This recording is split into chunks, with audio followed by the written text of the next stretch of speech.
اب امریکی حکام پر یہ تنقید بھی ہو رہی ہے کہ وہ جان بوجھ کر امریکی فوجیوں کی ہلاکت اور زخمی ہونے کی تفصیلات بتانے میں تاخیر کر رہے ہیں۔ اس حوالے سے CNN کی رپورٹ کے مطابق پینٹاگون ایران کے ساتھ جاری جنگ کے دوران امریکی فوجیوں کے زخمی ہونے کی معلومات جاری کرنے میں سست روی کا مظاہرہ کر رہا ہے۔ پینٹاگون ایرانی حملوں کے اثرات کی عوامی طور پر تصدیق کرنے سے گریز کر رہا ہے اور زیادہ تر اعداد و شمار ایک فوجی ویب سائٹ پر جاری کرتا ہے، جس میں کئی دن بلکہ بعض اوقات کئی ہفتوں کی تاخیر ہوتی ہے۔ حکام کا کہنا ہے کہ یہ تاخیر فوجیوں کی حفاظت کے لیے کی جاتی ہے۔ اس سے پہلے جنگ کے ابتدائی مراحل میں سینٹ کام کی طرف سے زخمی ہونے والے فوجیوں سے متعلق وقتاً فوقتاً معلومات جاری کی جاتی تھی، لیکن گزشتہ چند ماہ سے وہ ایسے حملوں کے بارے میں باقاعدگی سے معلومات فراہم نہیں کر رہے۔ اس صورتحال میں ڈیفنس کیجوالٹی انالیسس سسٹم امریکی فوجی جانی نقصانات سے متعلق سرکاری اعداد و شمار کا بنیادی ذریعہ بن گیا ہے۔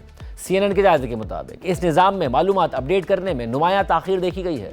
پینٹاگون کے ایک عہدیدار کے مطابق طبی معائنے اور دیگر ضروری کارروائیوں کی وجہ سے کسی زخمی فوجی کا ریکارڈ فوجی نظام میں درج ہونے میں کئی دن یا بعض اوقات کئی ہفتے لگ جاتے ہیں۔ تاہم انہوں نے یہ بھی کہا کہ DCAS کا ڈیٹا بیس باقاعدگی سے اپڈیٹ کیا جاتا ہے۔ جون کے وسط میں امریکہ اور ایران کے درمیان مفاہمتی یادداشت پر دستخط ہونے کے بعد پیر کی دوپہر تک DCAS میں صرف ایک نئی امریکی ہلاکت ریکارڈ کی گئی تھی، اور وہ ہلاکت امریکی بحریہ کے کمانڈر گیبریل ایڈورڈز کی تھی، جو ایک ہیلی کاپٹر پائلٹ تھے، اور وہ 1 جولائی کو بحیرہ عرب میں ایک حادثے کے دوران لاپتہ ہو گئے تھے۔ اس نظام کے مطابق 14 نئے امریکی فوجیوں کے زخمی ہونے کا اندراج بھی موجود ہے، جو جمعے کو جاری کیے گئے اعداد و شمار کے برابر ہے، اور زخمی امریکی فوجیوں کے اعداد و شمار بظاہر بے قاعدگی سے اور اکثر ایک ساتھ جاری کیے جاتے ہیں۔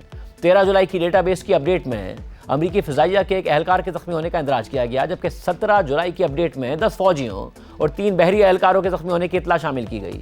اس خبر کی ابتدائی اشاعت کے بعد DCAS کی ویب سائٹ پر 20 جولائی کو ایک اور اپڈیٹ کی گئی، جس میں مزید 4 فوجیوں کی ہلاکت اور 20 اضافی زخمی اہلکاروں کا اندراج کیا گیا۔ تاہم پینٹاگون کے ترجمان شان پارنیل کے مطابق اب بھی درجنوں زخمیوں کا ریکارڈ سرکاری نظام میں شامل نہیں کیا گیا ہے۔ انہوں نے پیر کو ایک پوسٹ میں کہا کہ 7 جولائی سے اب تک تقریباً 100 امریکی فوجی زخمی ہو چکے ہیں۔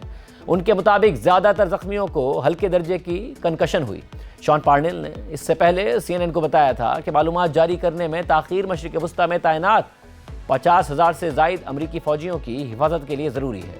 جمعے کو اردن میں واقع موافق السلطی ایئر بیس پر ایرانی میزائل حملے میں 2 امریکی فوجی ہلاک اور 1 لاپتہ ہو گیا تھا، جبکہ شمالی عراق میں گرائے گئے ایک ایرانی ڈرون کو ناکارہ بنانے کے دوران ہونے والے کنٹرول دھماکے میں ایک اور امریکی فوجی ہلاک ہو گیا تھا۔ CNN کے مطابق حالیہ حملوں میں خطے بھر میں زخمی ہونے والے امریکی فوجیوں کی درست تعداد سامنے نہیں آئی ہے۔